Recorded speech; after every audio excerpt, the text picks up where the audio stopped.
Daily Words of God. Though my words may be stern, they are all said for man's salvation, as I am only speaking words and not punishing man's flesh.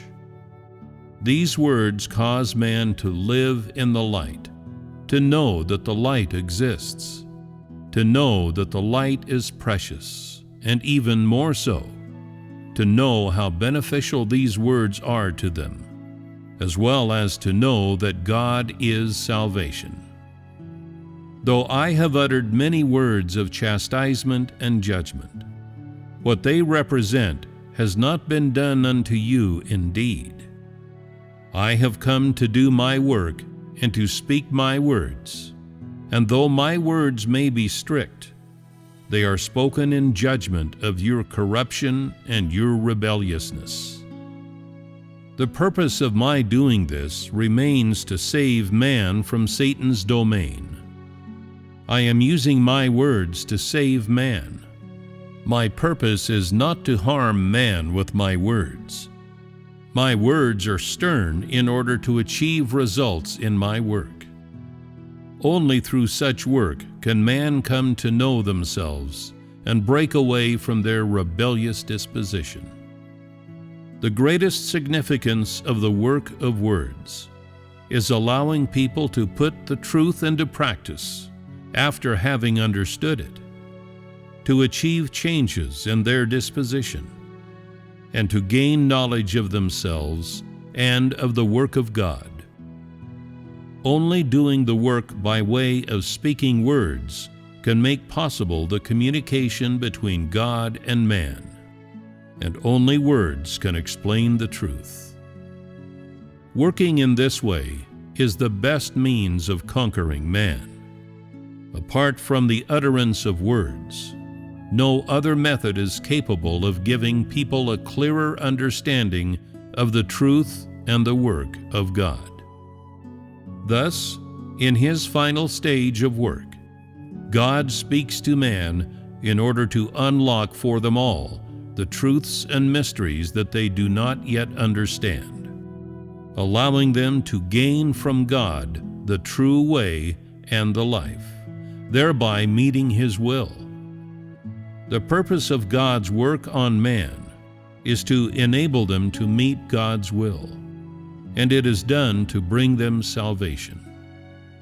Therefore, during the time of his salvation of man, he does not do the work of punishing them. While bringing salvation to man, God does not punish evil or reward good, nor does he reveal the destinations of various kinds of people.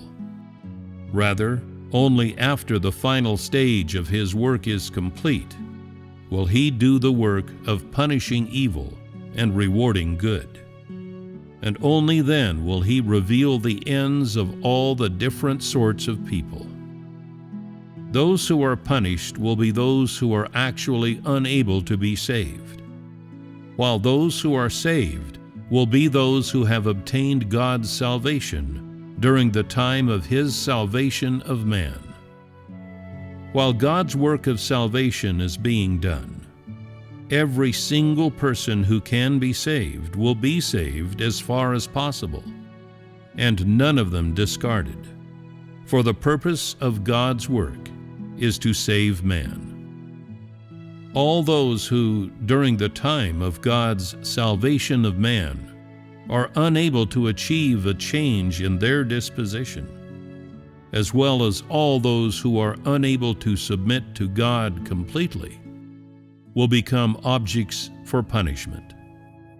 This stage of work, the work of words, will unlock for people all of the ways and mysteries that they do not understand, so that they can understand the will of God and God's requirements of them, and so that they can have the prerequisites to put God's words into practice and achieve changes in their disposition. God uses only words to do his work and does not punish people for being a little rebellious. This is because now is the time of the work of salvation, If anyone who acts rebelliously were punished, then no one would have the opportunity to be saved. Everyone would be punished and fall into Hades. The purpose of the words that judge man is to allow them to know themselves and submit to God. It is not to punish them with such judgment. During the time of the work of words, many people will expose their rebelliousness and defiance, as well as their disobedience toward the incarnate God. Nevertheless, He will not punish all these people as a result, but instead will only cast aside those who are corrupt to the core and who cannot be saved. He will give their flesh to Satan, and in a few cases, terminate their flesh. Those remaining will continue to follow and experience being dealt with and pruned.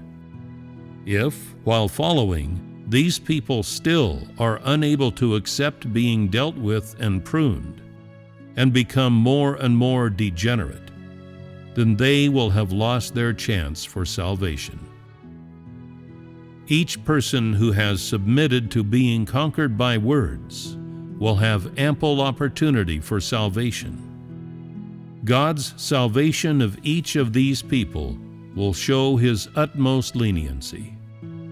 In other words, they will be shown the utmost tolerance.